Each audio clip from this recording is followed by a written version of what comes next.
Shane Edwards is a heart and soul player. Absolutely. He has won admiration and plaudits year on year, not blazing headlines as he's gone about his work. He is about to reach the 300-game milestone. He'll be just the 5th Tiger to do so, so that tells you what sort of company he is in. He's joining us at the desk. Jack Riewoldt is his great mate in footy. They started their journeys together. And Jack toddled off across the border to North Adelaide to catch up with Shane Edwards' folks. Good on him.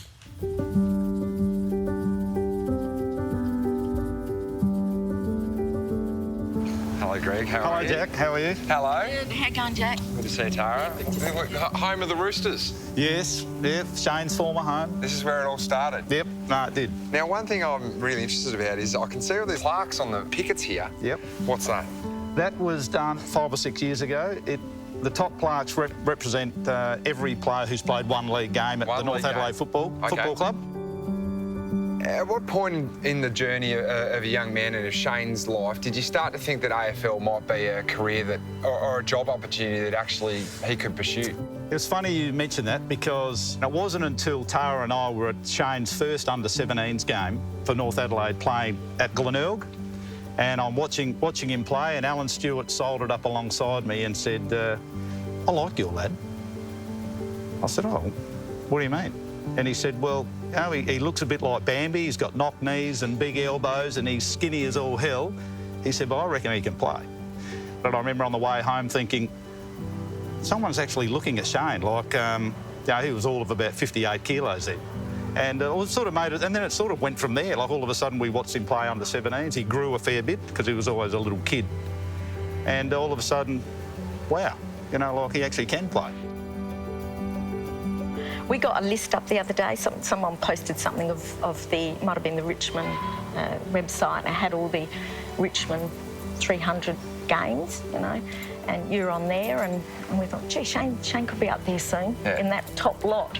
It's amazing, absolutely amazing. So I'm just very proud of him. I remember his first game, and you know, it's funny because I recorded his first game thinking he might only play one, and I'm still recording them.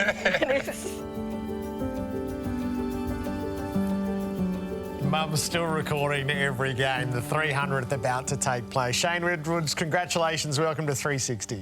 Thanks, guys, thanks for having me. Ray Martin over here, on assignment. Yeah, in and out job a few weeks ago. Went over to, obviously, North Adelaide, where Shane started his journey. And chatted with his parents, Greg and Tara, just about Shane. And there's a bit of more of a full version that the club will release with that, which is credit to the man sitting across the table here on what is a really big week for himself, but a huge week for the football club as well. And I like your lad. There's a few memories tied into that, Shane. Far out. I wasn't expecting that. He kept that under wraps. Can't keep a secret, and my parents didn't tell me anything. Jack didn't tell me anything. I don't know what to think now. How easily can you put yourself back there? Young lad, you haven't aged much, just the hair's changed a little. Not sure much else has changed. No, I think a fair bit's changed. Yeah, it's crazy to think how long ago that was, and you know, meeting Jack only probably a couple of years or 1 or 2 years after those highlights. So we've known each other a long time, haven't we? And yeah, it's been a good journey. It's been quite incredible watching this guy play football, Jack. He's like the stealth genius, because and year after year after year, everyone used to say, God, he's underrated. He's underrated. When did the time come when he was no longer underrated and he was just a genuine superstar of the Richmond Football Club? Well, I still think that he's probably underrated by a lot of people, Robbo. But inside, when I've played a lot of footy with Shane and developed an amazing friendship, but also a bit of a spiritual bond on the ground. We sort of know where each other are, and we know what sort of language to use with each other to get the ball in certain circumstances. But your dad actually spoke about 2018 being the year that he thought was your best year, All-Australian 2018. But, I mean, in detail, your journey and everything like that, 2012 was a big year as well. With probably more identifying as an Indigenous player and the leadership role you've taken in that. And what I can say about Shedder is he will play 300 games and becomes the first Indigenous player and obviously the 5th player to play for the Richmond Football Club 300 games. What he's done on the field, he is a force multiplier off the field with that. It's tenfold the legacy he'll leave when he does decide to finish up at this great football club. The company that you're about to keep, Shane, we've been rolling it through here. The 8th Indigenous player to reach 300 games, the 5th Tiger to do so. The 2006 draft, you're keeping company there with Selwood and Boak and Hawkins and Jack. Does the company give you an idea of what you're about to achieve? Yeah, I think that adds probably where all the gravity comes from. I've tried my best not to look at a lot of the lists and all that, but yeah, it's hard to ignore it. Just today at Richmond with Francis Burke and Kevin Bartlett, you just think far out. Like, what have I done? It's pretty incredible, and you feel a bit. I'm not going to say embarrassed, but you're like, how am I on this with all these guys? And you mentioned our draft. It's incredible. This would just be so much fun, wouldn't it? Taking photos with KB and Sir Francis and the young fella at the end there. We still tell the young players when they roll in the door for the first time that statue of Jack Dyer is actually life-size. Can I talk to you about you, the player? And I called you the stealth genius.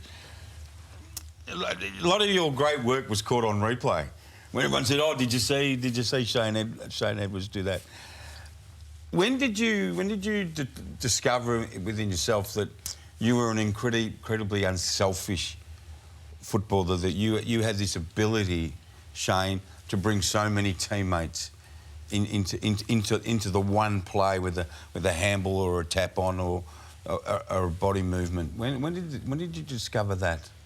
I suppose I did a lot in juniors. I only remember it because I found it pretty hard to be, I suppose, like recognised out there, and I'd finish games thinking I'd played pretty well, but no one really knowing, and I suppose that sort of carried on a bit towards my AFL career. But did that ever get you down? Because footy is a confidence thing, isn't it? I mean, you've got to be told that you are a good player to help you achieve to that level you want to get to. I think it would get me down sometimes, thinking, what do I need to just run with the ball a bit more and kick it rather than handball, and some of those things creep in, but that sort of takes away from my natural instincts, and wanting to be a really unselfish player is something that I pride myself on, and I'm not going to sacrifice that just, to get a few more votes or something. Can you speak to that as a teammate?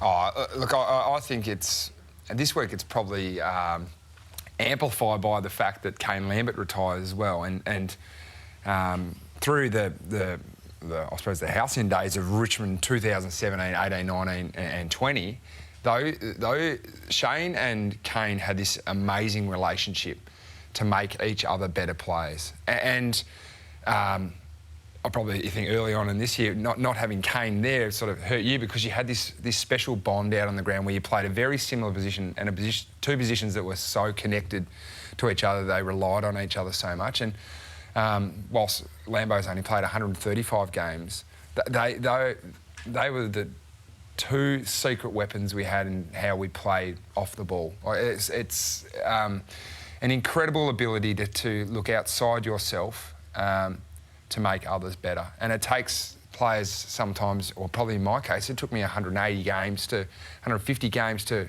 start to realise that I didn't have to win the game, and I didn't have to kick a big bag of goals, and I could add value in a different way. It's day dot for Shane Edwards. Just one more. I interviewed him about something else, and he brought you into the discussion. It was about the evolving Jack Riewoldt, and he said without you introducing the Indigenous knowledge to him, he wouldn't be the person that he was.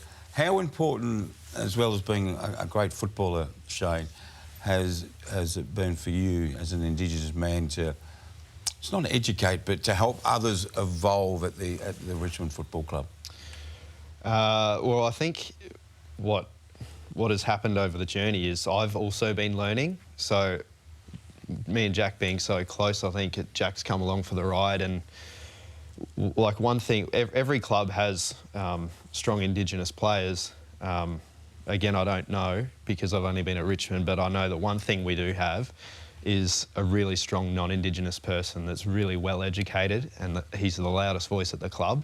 And I think that's something that, you know, we look at our Indigenous cohort that we have now, would not be anywhere near what it is without Jack being so educated and caring.